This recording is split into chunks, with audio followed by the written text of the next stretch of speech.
Donc Laurent, déjà merci infiniment pour le témoignage que tu nous as donné hier soir. On a tous été vraiment extrêmement touchés.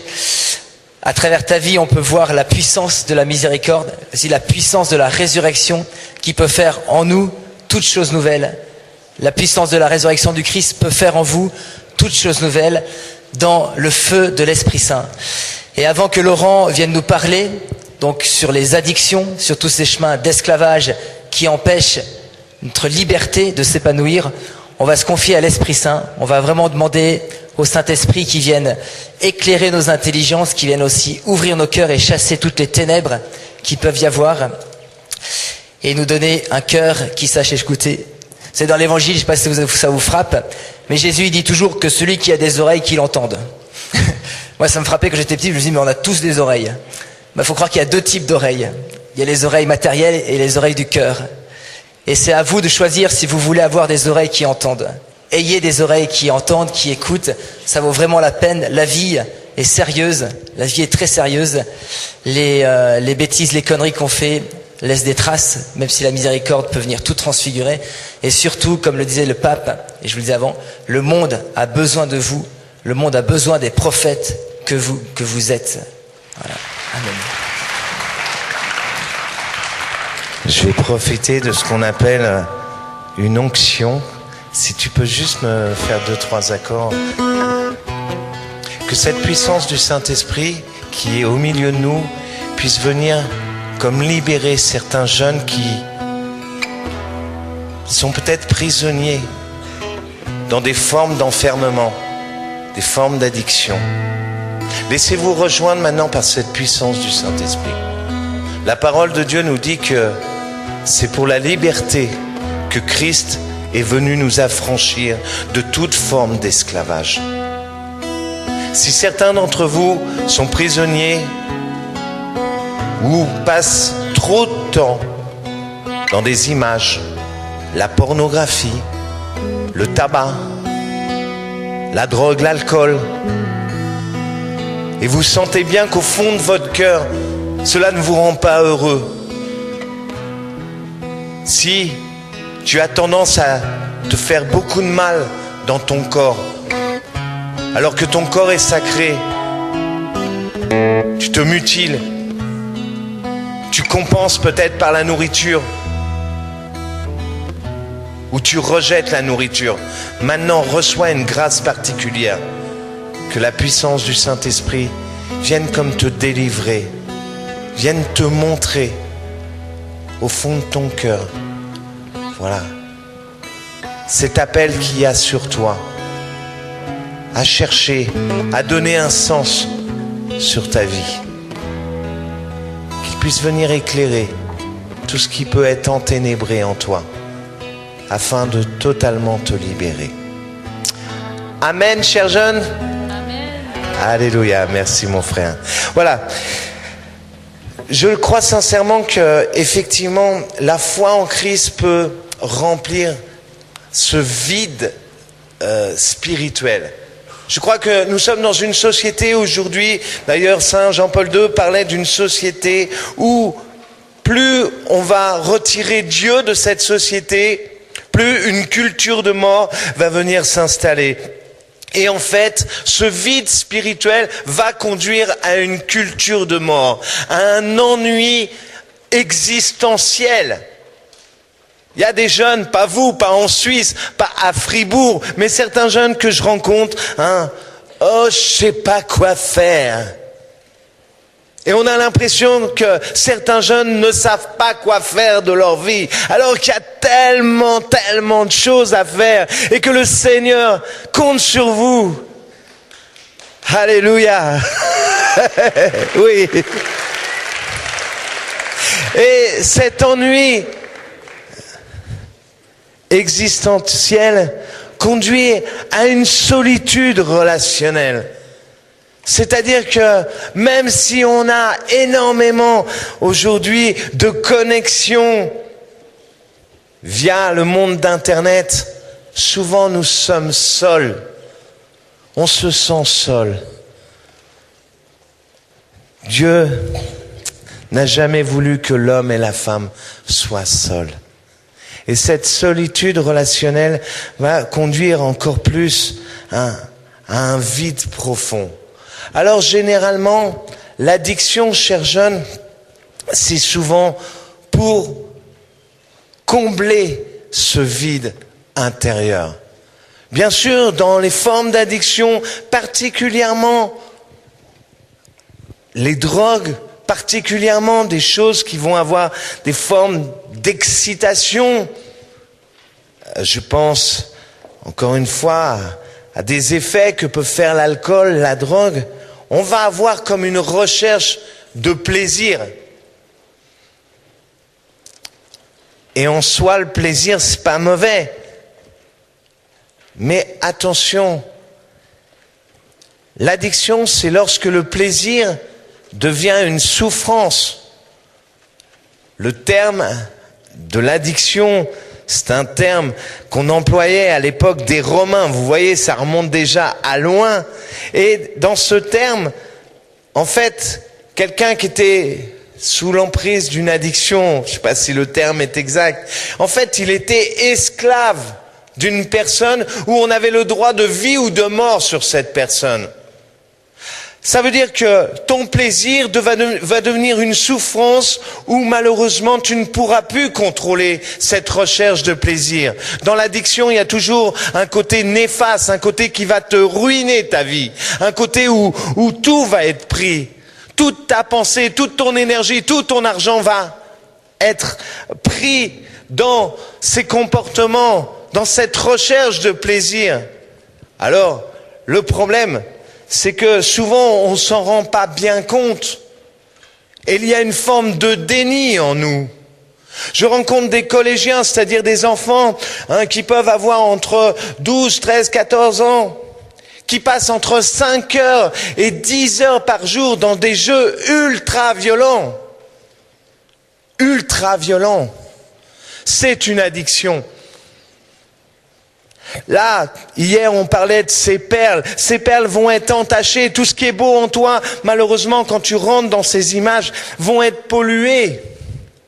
Et du coup, ça va entraîner un manque de sommeil, parce que quand on passe 5-10 heures par jour et qu'on suit encore un cursus scolaire, bien sûr, ces heures vont être pendant les heures de sommeil.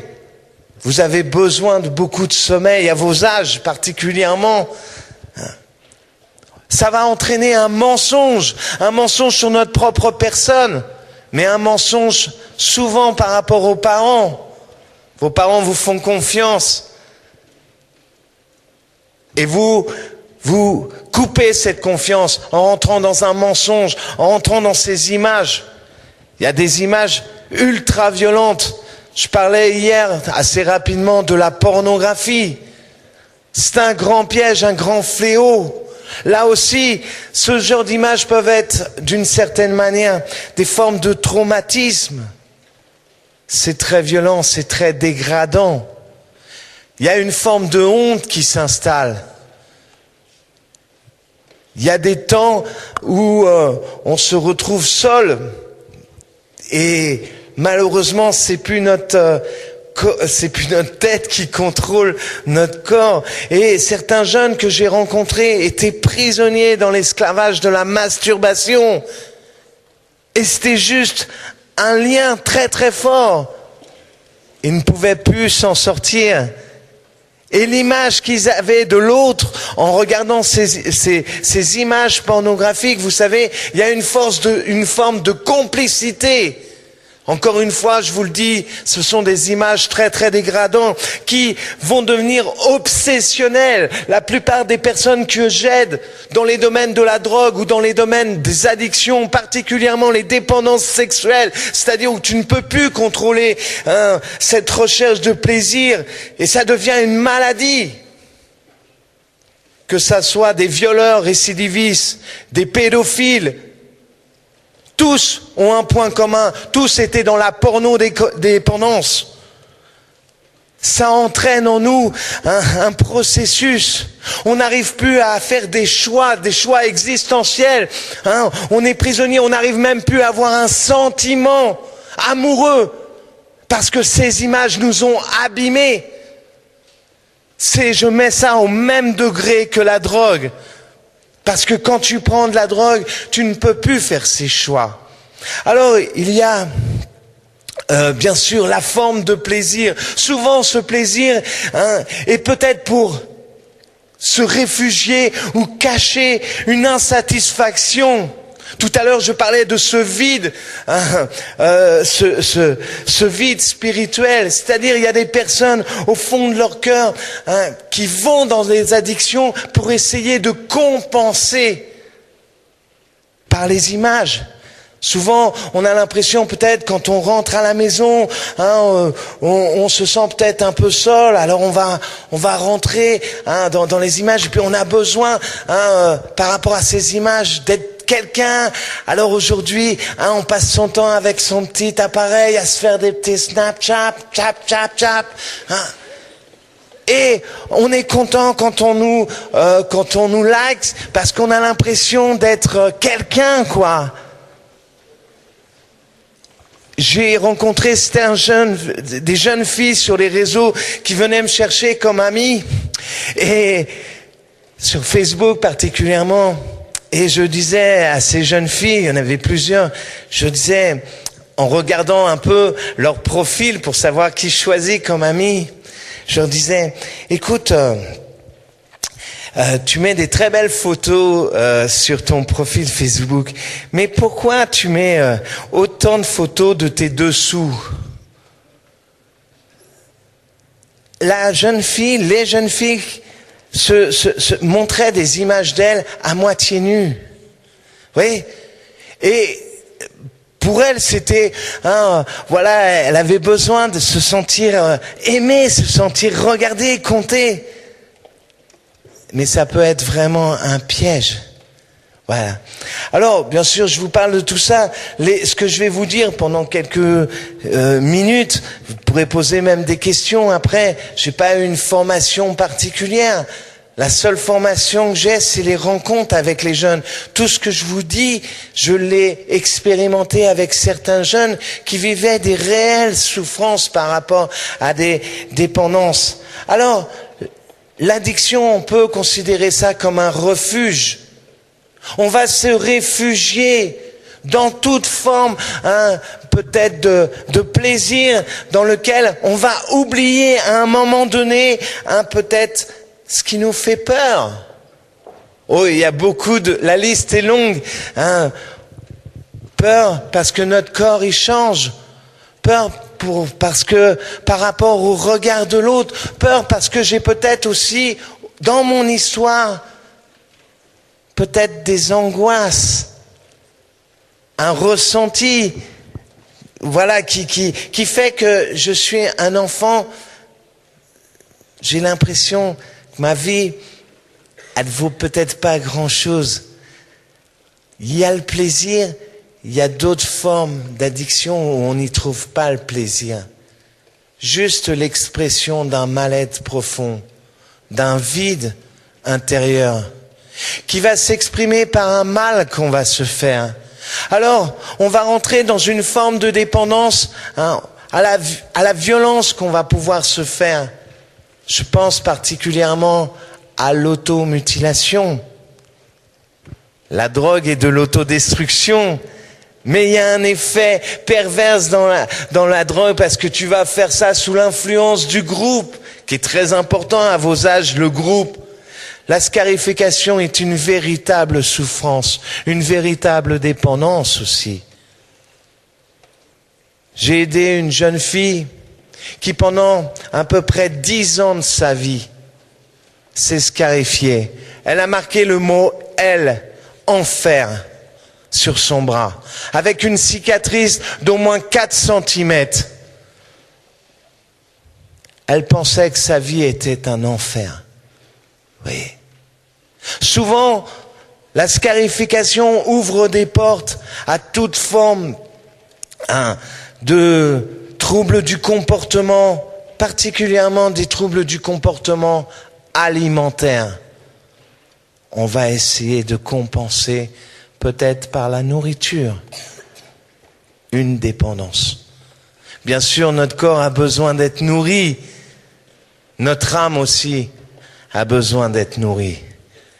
Hier, je vous ai témoigné, avant de commencer la drogue, j'avais un ami, mais vraiment, pour moi, qui comptait beaucoup, c'était le Nutella. Je sais pas si ça existe ici, le Nutella. Je passais à peu près 2 heures en one-to-one avec mon pot de Nutella. C'était vraiment un ami. Parce que j'avais besoin de compenser. Et je fais pas le malin devant vous. Si j'avais eu Internet, peut-être que ça serait pas le pot Nutella que j'aurais compensé, dans lequel je me serais plongé. Mais peut-être dans ces images très violentes, très addictives, là où tu commences à te couper de l'autre. Et même le pot de Nutella a eu des conséquences, parce que j'ai commencé à avoir comme du surpoids. Et ce surpoids a provoqué malheureusement des moqueries. Et les moqueries entraînent encore une fois une forme de honte. Alors, le fait d'entendre qu'on est différent des autres, on a l'impression de se sentir peut-être mal. Alors on va essayer de faire comme les autres. Hier, je vous l'ai dit, le grand piège du diable, c'est de nous faire croire que tout le monde le fait. Alors des fois, on va dans des groupes comme ça, dans des anniversaires, dans des soirées, où nous avons nos camarades, nos copains qui sont là. Et s'il y en a qui commencent à fumer de la drogue, comment tu te positionnes? Là, je m'adresse à toi. Le premier non sera le plus important. Et c'est pas parce que tu dis non dans ce groupe qu'on t'aimera moins, bien au contraire. Bien au contraire. Il faut se positionner. Le plaisir dans l'addiction, le refuge, c'est-à-dire qu'on va se réfugier dans des effets ou dans un comportement dans lequel on va rentrer, qui va nous couper totalement de la relation aux autres. Et puis aussi l'influence du groupe. Alors, chers jeunes, je vous le dis parce que en Suisse aussi, il y a pas mal de drogues. Aujourd'hui, le produit, ce qu'on appelle le cannabis, que ça soit de la weed, que ça soit du shit, de l'herbe, ce produit a été génétiquement modifié. On a fait de ce produit une drogue qui est devenue une drogue dure. Pour vous donner un ordre d'idée, quand j'ai commencé la drogue, quand j'ai commencé à fumer ce genre de produit, le pourcentage de THC, donc le pourcentage spécifique au cannabis, tétrahydrocannabinol, était à peu près de 4-5%. Dans certains endroits où on allait, avec mes potes, on allait chercher des trucs encore plus forts. Aujourd'hui en France, pourcentage de drogue dans l'herbe ou dans le shit est à peu près de 30 à 40%. Pour vous donner un ordre d'idée, quelqu'un qui fume un joint aujourd'hui, c'est l'équivalent de 20 joints à mon époque. On n'est plus du tout dans la même drogue.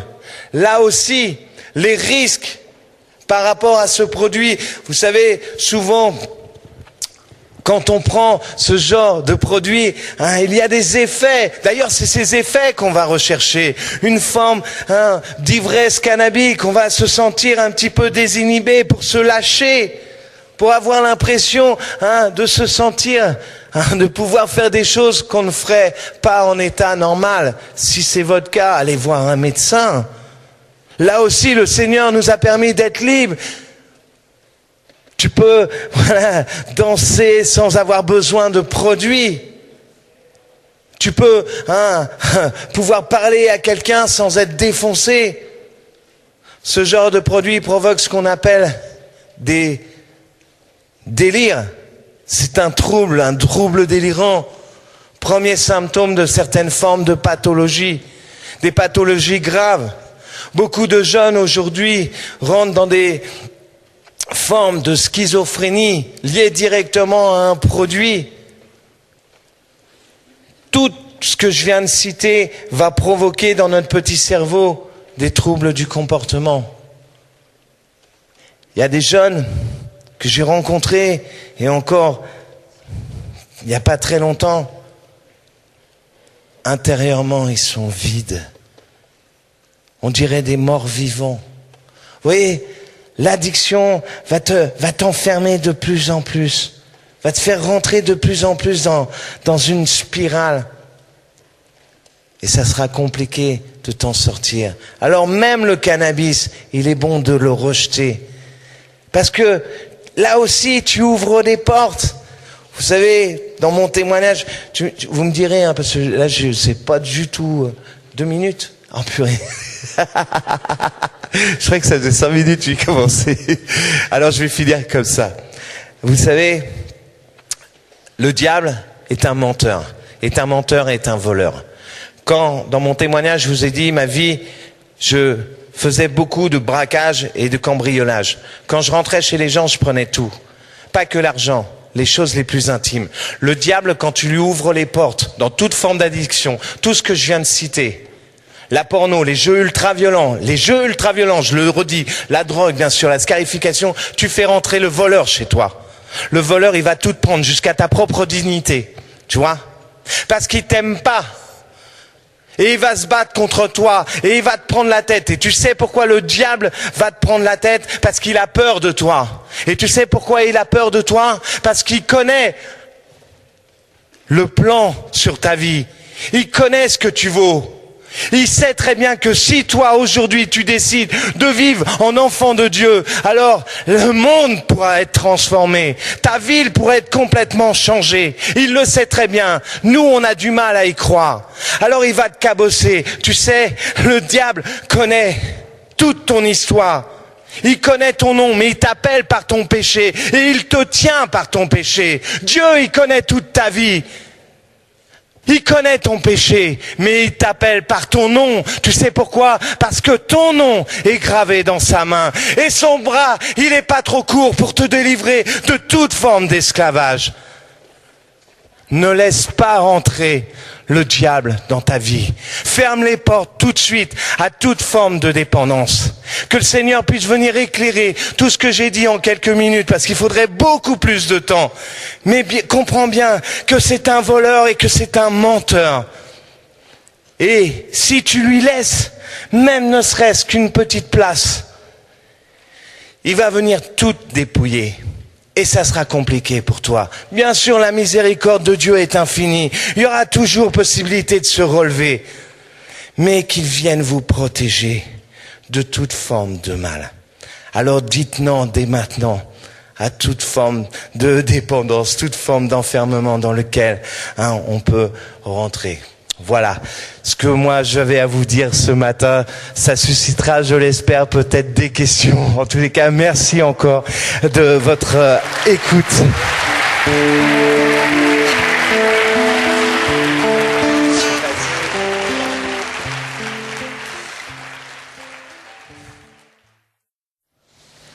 Alors, bonjour Laurent. Bonjour. On a réuni beaucoup de questions qu'on te transmettra après parce que je crois qu'il y a beaucoup de choses. On a sélectionné 2 questions.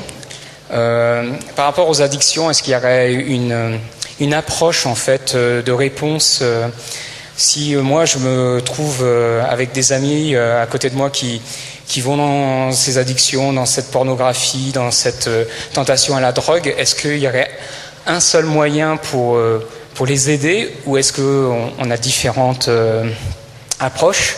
Et je te pose directement la deuxième question. C'est par rapport à la miséricorde. Est-ce que tu as un conseil pour vraiment arriver à cette miséricorde? Si tu avais un conseil à nous donner. Donc voilà les 2 questions auxquelles on t'invite à répondre. Simplement, je crois que quand on a quelqu'un qu'on connaît, qu'on aime, un proche, qu'on voit s'éloigner un petit peu de la vérité, c'est-à-dire qu'il rentre dans un mensonge, un comportement différent qu'il est plus lui-même, on a un devoir de lui dire.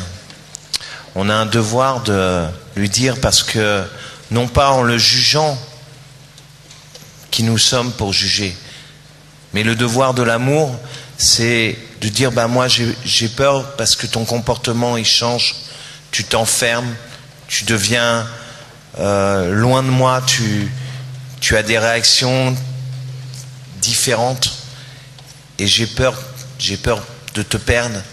J'ai peur que le fait que ton comportement change, notre amitié, voilà, malheureusement, va se perdre. Alors je crois que chacun d'entre nous, si nous avons des proches, des amis, des personnes de la famille qui sont dans une forme d'enfermement, déjà leur dire, voilà la première chose, pouvoir leur dire avec beaucoup d'amour. Voilà, pour moi c'est le plus important. Peut-être renseignez-vous aussi, comme disait le prêtre, voilà, d'une certaine manière, en tous les cas par rapport à la pornographie ou des jeux ultra-violents, en soi ça va pas peut-être te faire mal comme ça, à la différence de la drogue où là ça peut avoir des conséquences directes sur ton cerveau, ou le tabac. On sait très bien que quelqu'un qui fume, un fumeur de tabac a à peu près 10 à 15 ans de moins dans sa vie. Mais simplement, renseignez-vous sur les dégâts que peuvent faire même ces images. Et pour ça, vous pouvez vous renseigner. Il y a plein de livres, il y a plein de, voilà, ou même sur Internet, il y a plein de sites qui peuvent expliquer. Je l'ai fait en 20 minutes. Bien sûr, il faudrait presque une journée entière pour expliquer. Puis il y a d'autres formes d'enfermement. Bon, on n'a pas le temps. Voilà, mais renseignez-vous. Et une fois que vous avez vos arguments, vous pouvez les dire par rapport à vos amis. Par rapport à l'autre question, je crois que tous ces témoignages ont un lien commun, c'est aimer.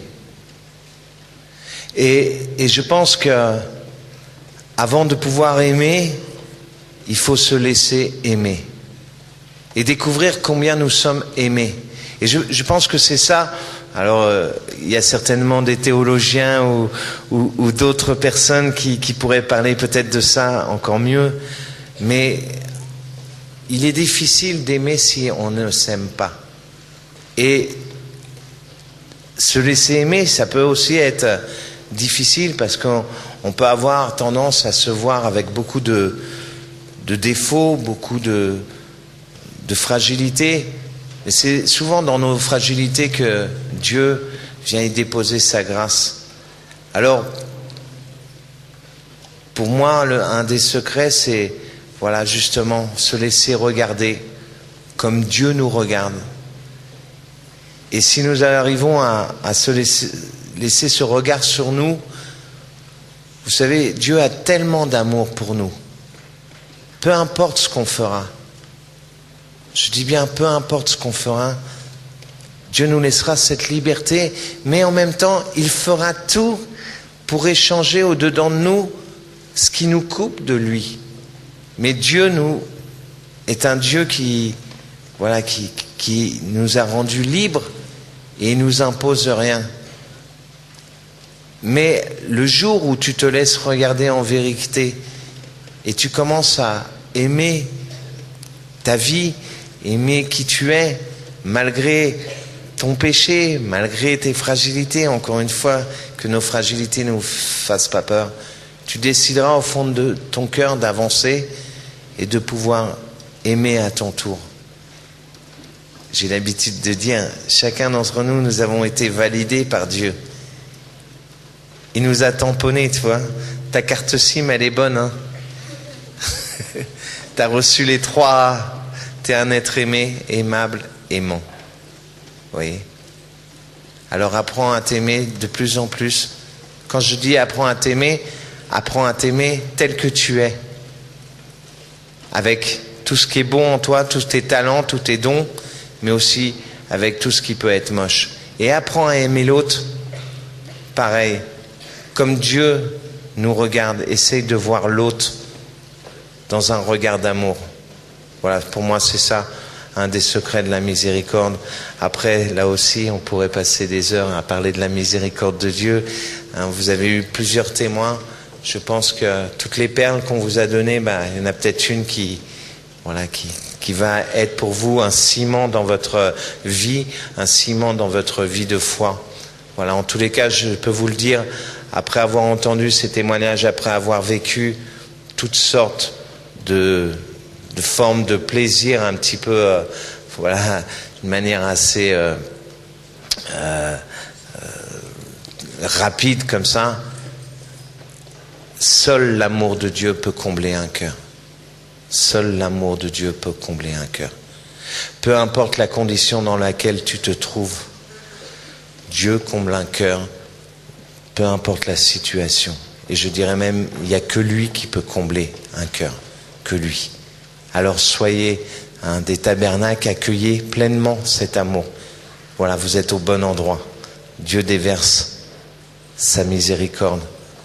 La parole de Dieu nous dit quand 2 ou 3 sont réunis, je suis là au milieu de vous. Et quand le Seigneur est au milieu de nous, vous savez, l'atmosphère se transforme. Le ciel envahit la terre. Et alors nous pouvons nous reconnaître enfants de Dieu, aimés de Dieu. Et même pour certains qui commencent à aller plus loin avec Dieu, nous sommes plus ses enfants, mais il a fait de nous ses fils et ses filles. Voilà. Et c'est une aventure merveilleuse. Tous les témoignages qu'on a pu entendre, la vie avec Dieu est passionnante. J'ai l'habitude de dire, et je conclurai comme ça, j'ai été sauvé des griffes du diable et de toutes sortes de choses. Mais le Seigneur m'a surtout sauvé d'une vie banale. Vous voyez ? Ma vie, même si j'étais dans les ghettos, même si je faisais n'importe quoi, était d'une tristesse. Ma vie était banale. Tous les témoignages que vous avez entendus, le Seigneur a fait de notre vie une vie extraordinaire et veut faire de votre vie une vie extraordinaire.